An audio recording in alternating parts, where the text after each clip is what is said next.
Coming up on Cronkite News, spring training officially starts today. We've got all the information you need to know if you're heading out to the Diamond this weekend. Plus, longtime Republican Senator Mitch McConnell has announced he is not seeking re-election. And there's freezing temperatures all around the country, but it's a different story here in the Valley with temperatures about to hit the 90s. Good evening and welcome to Cronkite News. I'm Dowie Geber-Mariam. And I'm Emily Fox-Milleen. Thank you for joining us. Border issues are a big part of the agenda at the state legislature this year. There are bipartisan bills to help state law enforcement agencies do their jobs, including a bill we told you about earlier this week concerning drones. But there are also a number of proposals surrounding border issues that are causing bipartisan rifts.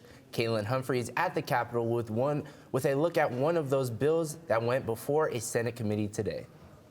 A polarizing bill is the topic of discussion today at the Arizona State Senate.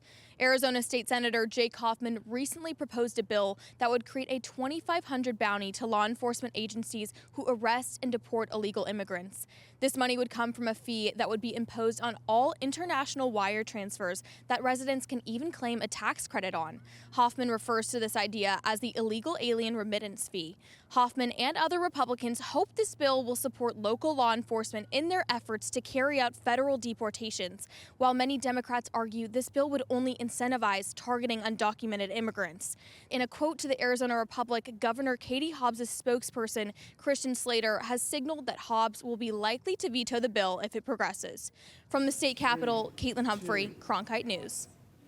Just to clarify something Caitlin said, the bill as proposed would offer a bounty of $2,500 for the arrest of an undocumented immigrant that results in deportation.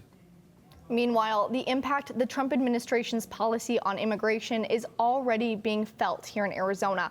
The Department of Homeland Security says it has arrested more than 8,000 people who are violating immigration laws as of February 3rd. Cronkite News reporter Caress Melanie has more on how these changes are reshaping the beauty industry. Whether you're getting your hair done, your nails polished, or a makeup refresh, the people behind those services may be facing unexpected challenges. You gotta save money for those rainy days. You know, like grandma or mom used to say, you gotta save money for those rainy days. And I think that's important. And I have done that. Beauty specialists say they are seeing fewer clients and they believe immigration concerns are to blame. One student at the Image Beauty College told me Saturdays used to be their busiest days. I would say 2 Saturdays is being so slow. We never seen this slow before. The Bureau of Labor Statistics projects a 7% job growth for hairstylists between 2023 and 2033, but that outlook may be changing. Stylists say since the Trump administration cracked down on immigration, even regulars have stopped coming in. Law is the law. We can't change laws, but we're here and we're strong, and just don't be afraid. The fair isn't only for clients. According to the Senate Joint Economic Committee, hairstylists and barbers are among the many industries with undocumented workers. And economists like Dan Marburger say immigration reform is necessary to keep these industries affordable. Documented workers are not here because they like breaking the law. They're here because they want to make a living. It's not just about the financial concern for the Image Beauty College, but restoring comfort to the community through beauty. They say they've been here before. One of the industries that I have seen growth year to year is the beauty industry. Even if we're going through COVID, even if we're going through elections, I see people coming out stronger. In Phoenix, Caress Melanie, Cronkite News. Professor Marburger went on to tell us it's hard to track the number of undocumented workers. And it's specifically hard in the beauty industry because many work off the books and without licenses. Bringing the news back to the Valley, spring training started its first day today. Here is a list of how much you need to spend on the cheapest tickets to each team's home opener. The Dodgers game against the Cubs this afternoon would have cost you $46 just to get through the gates at Camelback Ranch Stadium in Glendale. Yeah, that's right, Emily. This weekend, 15 MLB teams are taking the field to begin their spring training schedules. Cronkite News reporter Oliver Fell joins us with a recap of how Cactus baseball has become what it is today. Thanks, Del. Despite what the weather may tell you, spring has come to the Valley, and that means Cactus League baseball. So we decided to give you a quick rundown of how spring training baseball in the Valley began and evolved into what it has become today. Officially, spring training baseball in Arizona traces back to 1947, when Mel Ott and the New York Giants teamed up with Cleveland to play spring baseball in America's sunniest state. They set up shop at High Corbett Field in Tucson, originally known as Randolph Municipal Baseball Park. In 1952, the Chicago Cubs got in on the AZ action, relocating their spring training facilities from Southern California to the Valley, setting up shop in Mesa, near what would become the site of Sloan Park.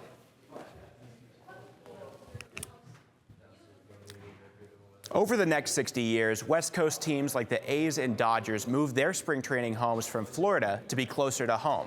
And newly founded Western franchises such as Seattle, Colorado, San Diego, and the Arizona Diamondbacks filled out the roster. By 2018, half of the 30 MLB franchises were playing in Arizona, comprising the Cactus League you know and love today. At the Google touchscreen, Oliver Fell, Cronkite News.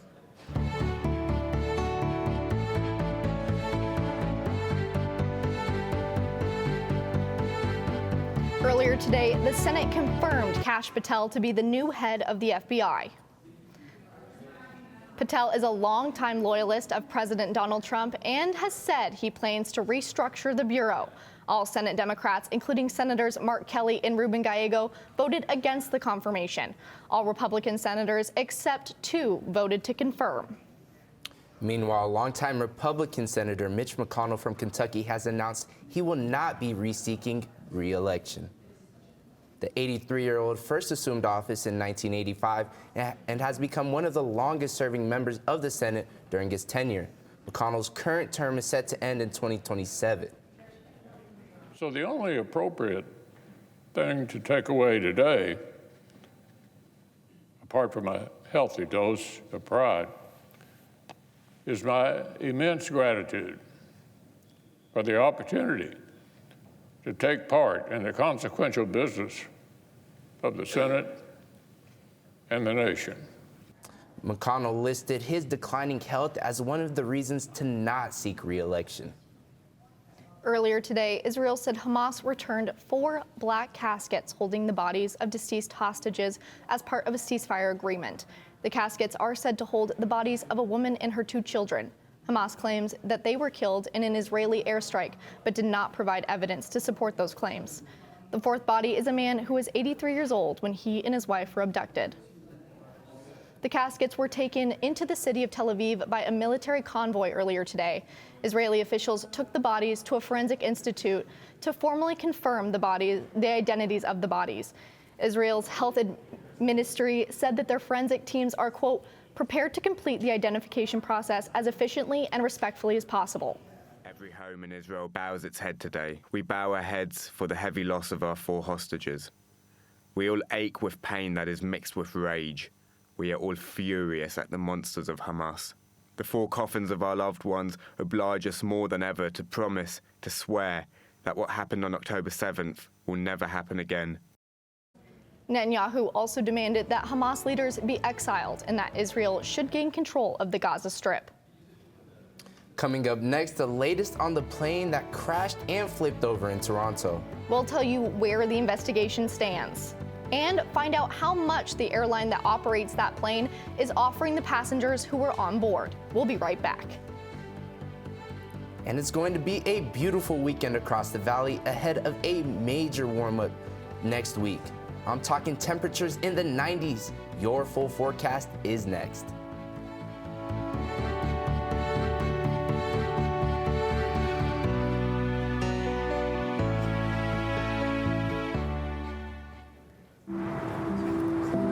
As a teacher, you just want to reach people. You want to make a difference. You want to help them.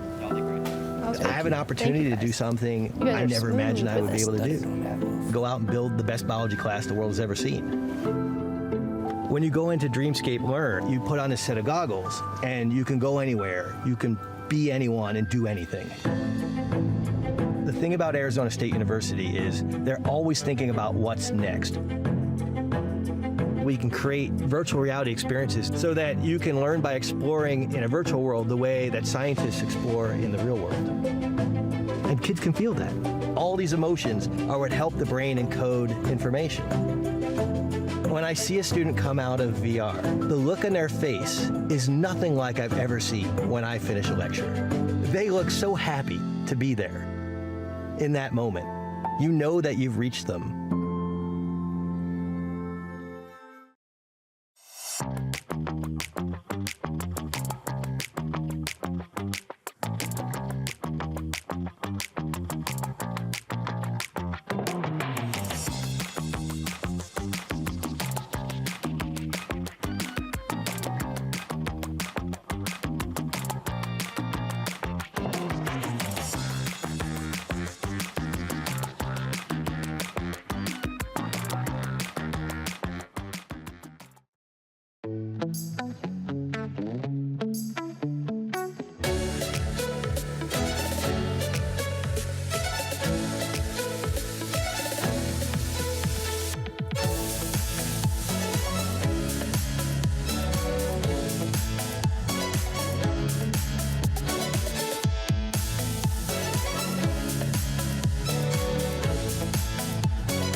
Investigators in Canada have started the process of removing the wreckage from a plane crash in Toronto. The Delta flight flipped over after landing earlier this week. At least 18 people were injured after that crash at Toronto Pearson International Airport. The Delta flight had 80 people on board and departed from Minneapolis. Delta has offered $30,000 to each passenger on that flight. And 6,000 employees from the IRS could get pink slips as early as today. A source tells CNN government workers who were recently hired and still on probationary status will be laid off. This comes just under 2 months before the April 15th filing deadline.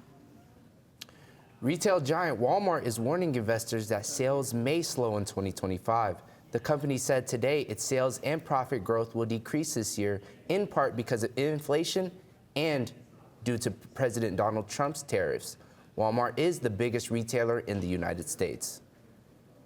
If you have any weekend plans, it's going to be a beautiful weekend, but enjoy it while it lasts. Yeah, that's right. As Ryan Pasuznik tells us, a warm-up is on the way. Thanks, guys. Welcome to the Cronkite Weather Center. Right now, we're at about 74 degrees with slight cloud coverage into the sky. But as we progress into the night, we should be seeing 71 degrees by 8 p.m., 68 degrees by 9 p.m., and 65 degrees by 10 p.m. with clear skies in the air of the night. Looking at the low temperatures for tomorrow, we should see 18 degrees up in the Grand Canyon, 50 degrees down in Phoenix, and 42 degrees in Tucson. And then for the high temperatures, we have 48 degrees up in Flagstaff, 79 degrees in Phoenix, and 72 degrees down in Tucson. And looking at the big picture here, we have little to no cloud cover that is going to be up here in throughout parts of Arizona. Most of that is actually going to be in the northwestern part of the country, in places particularly like Oregon and Washington. And then looking at your weekend forecast, we have 80 and 83 for Saturday and Sunday with lows of 49 and 50. Then as we progress throughout the week, we've got 86, 89 on Monday and Tuesday. But here's where things get interesting. As we look at Wednesday and Thursday, we have our first 90-degree temperatures of the year right here with 91 and 92 degrees. So definitely something to keep an eye on as a potentially record-setting temperatures for this early on in the year. And if you're out and about, maybe going to a spring training game or going on a hike, please make sure that you stay hydrated. And from the Cronkite Weather Center, I'm Ryan Pasuznik, now sending it back to the desk. Coming up next, the U.S. women's soccer team is taking on Australia this weekend. And the game will be held right here in the Valley. We'll have a preview of the game next. Plus, horse trainers and groomers from all around the country converge on the Valley for the Global Champions Arabians Tour. We'll take you there when we return.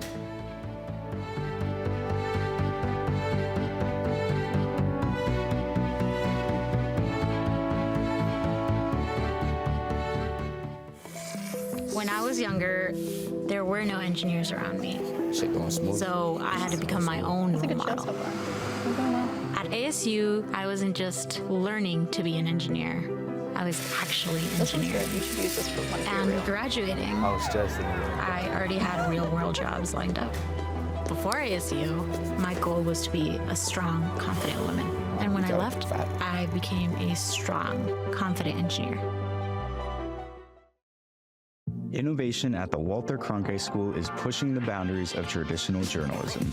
Storytelling has evolved over the years. This is part of that evolution. Students in the Innovation and Entrepreneurship Lab are using emerging technology to create scenes in augmented and virtual reality, coding playable games, and bringing the audience into the story. They're only limited by their imagination and their willingness to learn. Find out more at cronkite.asu.edu.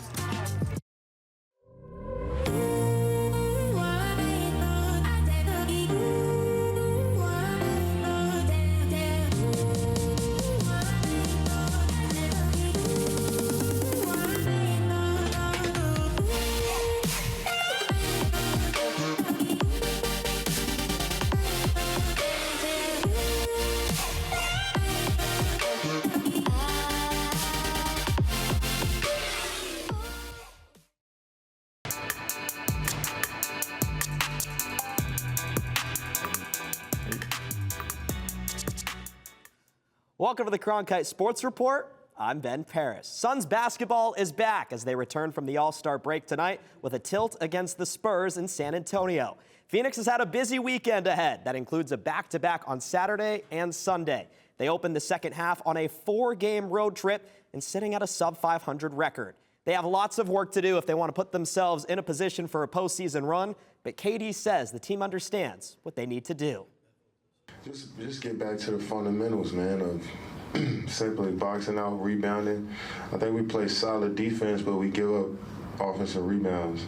You give a team in this league 2 or 3 chances to score, they're going to usually do it. So initially we play good defense. We got to do a better job of boxing out and keeping the ball in our hands.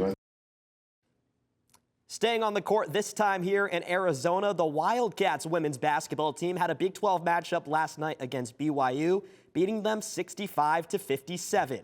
It was their 16th win of the year and their 7th win in conference play. The Wildcats' win was a showcase of a balanced offensive attack with 4 starters scoring double-digit points on the night. The Wildcats started off hot, outscoring the Cougars 16-7 in the first quarter and ended the half with a 37-21-point lead. But it was in the second half when the Cougars would narrow the lead and sneak back into the game with a 15-6 third quarter. But in the end, the Wildcats pulled away in the final minutes of the fourth quarter to secure the win. Heading back to Tempe, number 12 ASU hockey faces off against number 3 Western Michigan at Mullet Arena this Friday and Saturday.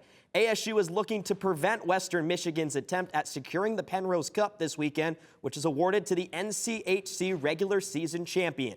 The series has massive implications, and ASU hockey head coach Greg Powers is certainly aware of the opportunity. What we have is complete control of our destiny, both from a conference standpoint and a pairwise standpoint, with an unbelievable hockey team coming in here this weekend. And that's an opportunity that we have earned and that we have created for ourselves. That is something that I'm really proud of our team for. The She Believes Cup comes to State Farm Stadium on Sunday with the U.S. women's national soccer team taking on Australia. It will be the women's team's first time in the Valley since 2015. Cronkite News reporter Mahir Sinhasan has more on what the game means to the local soccer community.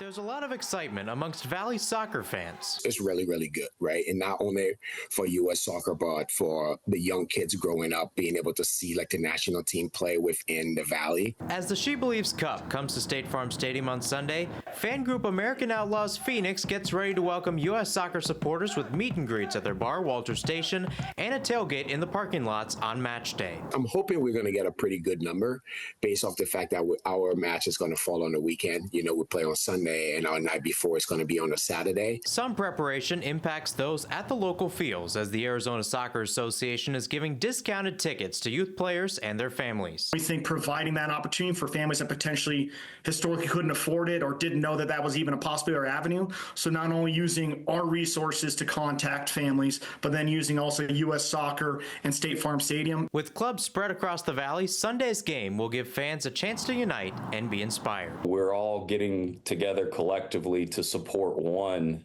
team as opposed to kind of fighting against each other. Girls are now all of a sudden get outside when they get home and pretend that they are the next player on the national team and do those things. And it really just fosters, that excitement with the youth about the game. The U.S. are using a young squad for the She Believes Cup. The youngest player on this year's squad, Lily Johannes, was 8 years old ahead of the U.S. WNT's match against China back in December of 2015.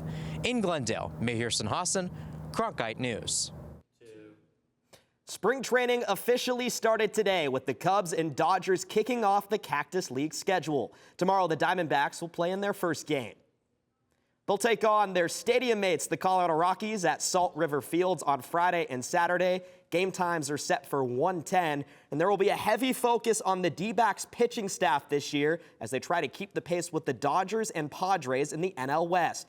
Manager Torey Lovello is confident in his staff, especially with the newly signed Corbin Burns leading the way, along with Zach Gallen, who's looking to have a career year.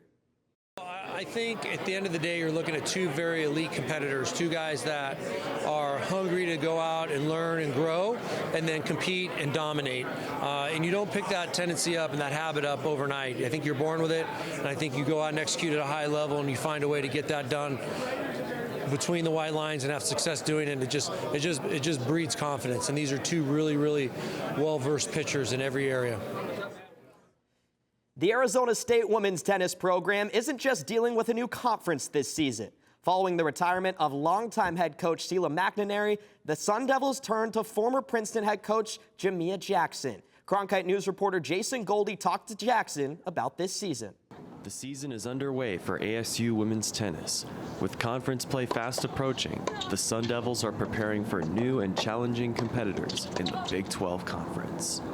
I'm just super impressed with all of our student athletes, all of them, and how they have responded to all the change that's come at them. But playing in the Big 12 isn't the only major change this team is facing. After 40 years under head coach Sheila McInerney, Arizona State has a new head coach, Jamia Jackson.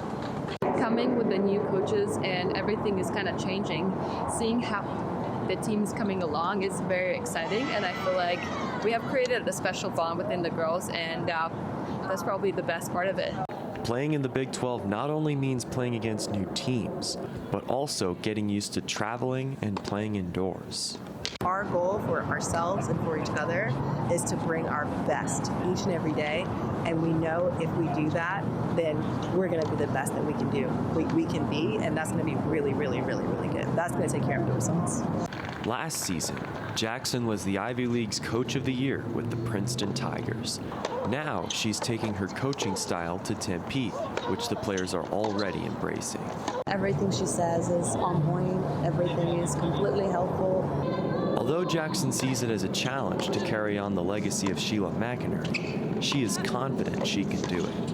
In Tempe, Jason Goldie, Cronkite News. ASU heads to San Diego this weekend for their last non-conference matches before starting Big 12 play. The Arabian Horse Show came through Westworld in Scottsdale this week, with trainers and groomers from all around the world showing off their equine. The Global Champions Arabians Tour had its first ever stop in Arizona, and Scottsdale was the first on its list. This event features 140 purebred Arabian horses competing for a share of $270,000 in prize money. These majestic creatures are known for their beauty, but also for their athleticism. We work with an equine nutritionist to make sure we have all the perfect feed and supplements for our horses. They're all on a schedule for exercising. That's it for today's edition of the Cronkite Sports Report. I'm Ben Paris, sending it back to you guys at the desk. Thanks, Ben. Coming up next, a new exhibit at the Smithsonian is coming soon. And this new exhibit features something pretty rare. We'll tell you what it is and when the public can see it after this break. When I was younger, there were no engineers around me. So I had to become my own role model. At ASU, I wasn't just learning to be an engineer. I was actually engineering. And graduating, I already had real-world jobs lined up. Before ASU, my goal was to be a strong, confident woman. And when I left, I became a strong, confident engineer. Innovation at the Walter Cronkite School is pushing the boundaries of traditional journalism. Storytelling has evolved over the years. This is part of that evolution. Students in the Innovation and Entrepreneurship Lab are using emerging technology to create scenes in augmented and virtual reality, coding playable games, and bringing the audience into the story. They're only limited by their imagination and their willingness to learn. Find out more at cronkite.asu.edu.